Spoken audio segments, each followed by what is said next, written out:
لبيك اللهم لبيك আসসালামু আলাইকুম ওয়া রাহমাতুল্লাহি ওয়া বারাকাতুহু। আলহামদুলিল্লাহ, আজ আমি আপনাদের সম্মুখে উপস্থিত যে আল্লাহ রসুল সাল্লাল্লাহু আলাইহি ওয়াসাল্লাম তিনি নূর ছিলেন।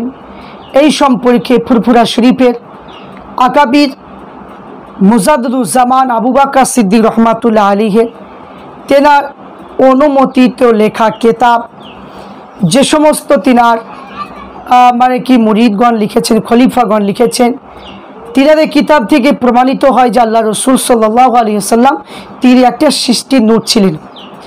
তো আমি প্রত্যেককে বলবো যে আপনারা ভিডিওগুলো দেখবেন প্রথম থেকে নিয়ে শেষ পর্যন্ত, শুনবেন এবং একটু করে লাইক অবশ্যই করবেন, সাবস্ক্রাইব করবেন। ইনশাল্লাহ ফুরফুরা শরীফের কিতাব অনুযায়ী আলোচনা যদি কারো শোনার যদি প্রয়োজন হয় আপনারা শুনবেন এবং লাইক অবশ্যই দেবেন। তো মুজাদ্দিদুজ্জামান আবু বকর সিদ্দিক রহমাতুল্লাহ আলাইহি তিনি আমাদের আহলে হাদিস মাযহাবী ওয়াহাবিদের কাছ থেকে ঈমান বাঁচানোর জন্য মুজাদ্দিদুজ্জামান তিনি 2000 কিছু কম বেশি কিতাব লিখেছেন। সেই কিতাবগুলো পড়লে ইনশাল্লাহ এই বাতিলরা কখনোই ওই সমস্ত মানুষকে কখনো ঈমান হারা করতে পারবে না। তো প্রত্যেককে বলবো যে আপনারা আল্লাহর ওলিদের হাতে লেখা কিতাবগুলো বাড়িতে একটা রাখুন, সেই অনুযায়ী আমল করুন, ইনশাল্লাহ আপনি কখনো পথভ্রষ্ট হবেন না। তো আজ আমি আপনাদের সম্মুখে নূর সম্পর্কে যে কিতাবগুলো আমি পেশ করব সেগুলো হচ্ছে, এক নম্বর যে মিলাদে মোস্তফা, আল্লামা রুহুল আমিন বশিরাত রহমাতুল্লাহ আলাইহি তেনার লিখিত কিতাব মিলাদে মোস্তফা। এই কিতাবের মধ্যে মিলাদে মোস্তফা এই কিতাবের মধ্যে তিনি বর্ণনা করেছে, পৃষ্ঠা নম্বর হলো 11। আব্দুর রাজ্জাকের রেওয়ায়াত করেছে যে হযরত জাবির বিন আব্দুল আনসারী রাদিয়াল্লাহু তাআলা আনহু বলেছেন, আমি বলেছি ইয়া রাসূলুল্লাহ, আমার পিতা মাতা আপনার জন্য কুরবান হোক, আপনি আমাকে সংবাদ দিন যে আল্লাহ তাআলা সমস্ত সৃষ্টির পূর্বে কোনো বস্তু সৃজন করেছেন কিনা। আল্লাহ রসুল বলে, হে জাবির, নিশ্চয় আল্লাহ তাআলা সমস্ত বস্তুর পূর্বে নিজের হুকমে নূর হতে তোমার নবীর নূরকে সৃষ্টি করিয়েছেন। তাহলে নূর মানে জ্যোতি, আল্লাহ তাআলার শক্তিতে তাই ইচ্ছা অধীনে ভ্রমণ করতে লাগলেন। তো লাহে মাহফুজ এক কথায় কোনো কিছু ছিল না, সেই সময় আল্লাহ পাক রব্বুল আলামিন নবীর নূরকে নিয়ে 4টি ভাগে ভাগ করে, একটা ভাগে কলম, লাহে মাহফুজ, এইরকম করে আল্লাহ পাক সারা বিশ্বকে তৈরি করেছেন। তাহলে এখানে মিলাদে মোস্তফা এই কিতাবের মধ্যে আল্লামা রুহুল আমিন বশিরাত রহমাতুল্লাহ আলাইহি তিনি মিলাদে মোস্তফায় সুন্দরভাবে বর্ণনা করেছেন। শুধু তাই নয়, এখানে দুটি করে স্মরণ রাখা কর্তব্য। এই হাদিসে বোঝায় সর্বোত্তম হযরতে নূর সাল্লাল্লাহু আলাইহি সাল্লামকে সৃজন করা হয়েছে। আহমদ তিরমিজি রেওয়ায়াত করেছেন যে আল্লাহ প্রথম কলমকে সৃষ্টি করেছে বলে যে হে কলম তুমি লেখো। কলম বলেছিল, হে আমার প্রতিপালক আমি কি লিখব? তো আল্লাহ বলল, প্রত্যেক বস্তুর অদৃশ্য তাকদীর লেখো। তো সেই হাদিসে আছে, আল্লাহ রসুল বলেন, আল্লাহ তাআলা আসমান ও জমিন 50 বছর পূর্বে সৃষ্টি বস্তুর অদৃশ্য নির্ধারণ করেছিলেন, সেই সময় তার আশ পানির উপর ছিল। এই হাদিস দ্বারা বোঝা যায় যে কলমের পূর্বে আরশ সৃজন করা হয়েছে। তারপরে আবু রাজিনের হাদিসে আছে আরশের পূর্বে পানির সৃজন হয়েছিল। সত্য মত যে প্রথম আল্লাহ রসুলের নূর সৃজন হয়েছিল এবং অন্যান্য বস্তুর সৃজন হয়েছিল। দ্বিতীয় কথা হলো জারকানি তার হাদিসে মর্মে লিখেছেন, অন্য কারো মধ্যস্থ ব্যতীত খোদার ইরাদায় আল্লাহ রসুলের নূর সৃজন হয়েছে। তাই এই অর্থ হতে পারে না যে খোদার নূরের অংশ আর আল্লাহ রসুল সৃষ্টি হয়েছে। কিন্তু এখানে যেটা আমরা বুঝতে পারলাম যে আল্লাহ রসুল আল্লাহ পাকের ইচ্ছায়, আল্লাহ পাকের ইরাদায় নবীর নূরকে তৈরি করেছেন।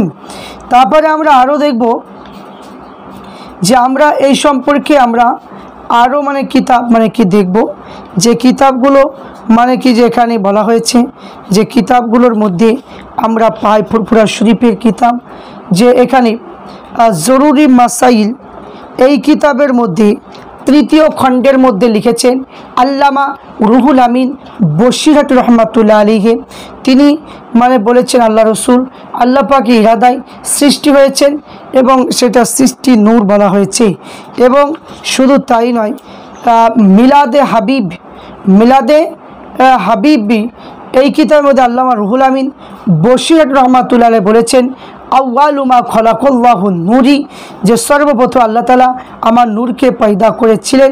এ বাইহাকি হাদিসে লিখিত আছে, বাইহাকি হাদিসের মধ্যে লিখিত রয়েছে।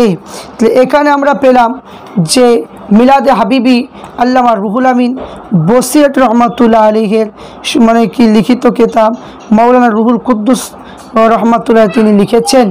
এবং আরও দেখব তরিকা তাসাউফ তত্ত্ব বা তরিকতে দর্পণ, এই কিতাবের মধ্যে আল্লামা রুহুল আমিন বসির রহমাতুল্লাহ আলাইহি নবীকে নূর হিসাবে, সৃষ্টি নূর হিসাবে তিনি লিখেছেন।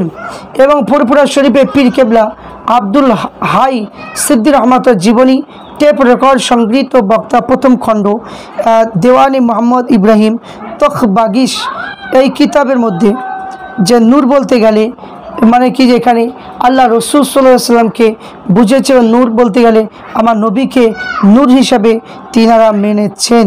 তাহলে এখানে আউয়ালুমা খলাকাল্লাহু নূরি এই 137 পৃষ্ঠার মধ্যে বলেছেন সর্বপ্রথম আল্লাহ পাক খালেস নূর মোহাম্মদ মাখলুক তৈরি করেছেন, এই বলে তিনি কিতাবের মধ্যে লিখেছেন। এবং তালিমুল তরিকাত এই কিতাবের মধ্যে লিখেছেন যে মিজলাহুল পীর রহমাতুল্লাহ আলাইহি এই কিতাবের মধ্যে নূর বলতে গেলে নূরে মোহাম্মদকে মানে কি বুঝিয়েছে এবং নূর হিসাবে তিনি মানে কি যে এখানে সৃষ্টি নূর হিসাবে গ্রহণ করেছে। ফতোয়া সিদ্দিকিয়া মিজলাহুল পীর রহমাতুল্লাহ আলাইহি তিনি লিখেছেন যে এখানে আল্লাহ তাআলা মানে কি যে নবী পাকের নূরকে সৃষ্টি করেছে, যে সেটা সেই নূরটা হলো সৃষ্টি নূর বলেছে। নসিহাতুন নবী মেজলাহুল পীর রহমাতুল্লাহ আলাইহি তিনি লিখেছেন শৈশবকালের জন্মবৃত্তান্ত সম্পর্কে লিখেছেন যে খোদা পাক সর্বপ্রথম নবী নূরকে সৃষ্টি করেছেন, আদম পৃষ্ঠদেশে ওয়া গচ্ছিত রেখেছেন, এই সম্পর্কে তিনি মেনেছেন। তারপরে নসিহাতুন নবী এটাও মানে কি লিখেছেন যে মেজলাহুল পীর রহমাতুল্লাহ আলাইহি তিনার লেখা কিতাব যে নসিহাতুন নবী, এই কিতাবের মধ্যে মেজলাহুল পীর রহমাতুল্লাহ প্রথমে লিখেছে যে সর্বপ্রথম আল্লাহ তাআলা আমার নূরকে সৃষ্টি করেছেন। মাওয়াহিব ও তালিকুল খামিস এই কিতাবের মধ্যে পাওয়া যায়। তারপরে আমরা দেখব তাহকিকুল মাসাইল এই কিতাবের মধ্যে, আর আরেকটা হলো মিনহাজুস সালিকিন। মিনহাজুস সালিকিন সাইফুদ্দিন সিদ্দিকী রহমাতুল্লাহ আলাইহি তিনার লেখা কিতাব, এই কিতাবের মধ্যে যে নবী পাক সাল্লাল্লাহু আলাইহি ওয়াসাল্লামকে সৃষ্টি নূর হিসাবে তিনি গ্রহণ করেছেন, আব্দুর রাজ্জাকের হাদিসটা তিনি এনেছেন। এবং মানে কি খলাকাল্লাহু আদামা আলা সূরাতি, আল্লাহ পাক আদমকে তার সূরাতে সৃষ্টি করেছেন। তারপরে হাকিকাতে মুহাম্মাদি মিলাদে আহমদ এই কিতাবের মধ্যেও নূর বলতে আল্লাহ রসুলকে নূর হিসাবে মানে কি বলেছে, জাবিরি হাদিসটা এখানে আনা হয়েছে। তারপরে মানে হুজুরের শানি দালাইল কিয়াম এই কিতাবের মধ্যে মাওলানা ইরফান আলী তিনি লিখেছেন ক্যালকাটা থেকে, তিনি কিতাবের মধ্যে বলেছেন যে আল্লাহ তাআলা প্রিয় নবীকে তার সৃষ্টি নূর দিয়ে তৈরি করেছেন। এই হাদিসের আউয়ালুমা খলাকাল্লাহু নূরি মানে কি করা বলেছে, এবং মানে হাদিসের জাওহাইরুল বিহার এই কিতাবের হাওয়ালা দিয়ে তিনি লিখেছেন।